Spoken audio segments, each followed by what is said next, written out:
Ночь в Одессе. Сара, внезапно проснувшись, толкает локтем в бок мужа. Мойша? Я слышу, там в углу скрипит мышь. Мойша недовольно отвечает. Так и шо? Я теперь посреди ночи должен вставать и идти ее смазывать. В зоомагазине девушка говорит продавцу: Дайте мне 276 клопов, 152 таракана, 18 мышей и 5 крыс. Тот посмотрел на нее и уточняет: «Зачем?» Девушка продолжает: «Меня выселяют и требуют, чтобы я оставила дом в том состоянии, в котором он был». Жена будет мужа в 2 часа ночи и говорит: «Вань, ну Вань!» Муж еле раздер глаза. «Чё?» Жена продолжает: «Ты правда так сильно хочешь?»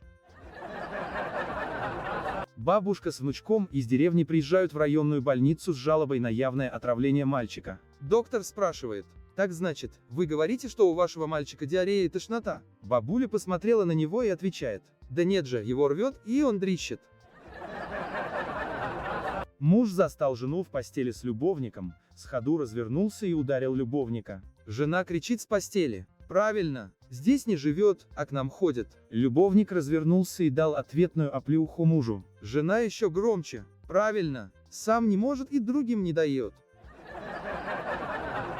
Действие происходит в самолете. В кабину пилота забегает мужчина с пулеметом и командует: «Летим в Америку». Пилот возражает: «Нет, мы летим в деревню Кукушкино». Мужик продолжает: «Я сказал, в Америку». Пилот гневно: «Нет, в Кукушкино». Мужик недоуменно: «А почему в Кукушкино?» Пилот объясняет: «Это ты спросил бабушки с минометом».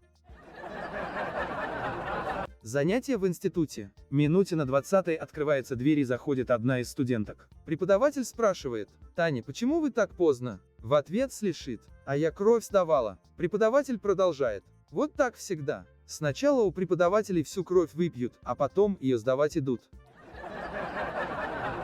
Маленькая девочка разговаривает с отцом: «Папа, мне сегодня приснилось, что ты подарил мне маленькую шоколадку». Отец подумал и отвечает: «Будешь слушаться, приснится, что подарил большую».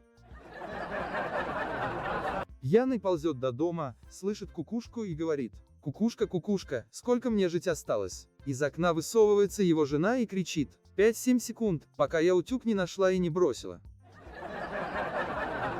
Гадалка предсказывает судьбу молодой женщине: «Вскоре вы познакомитесь с красивым брюнетом и будете с ним жить счастливо». Девушка посмотрела на нее и уточняет: «А не можете ли вы мне заодно сказать, как к этому отнесется мой муж?»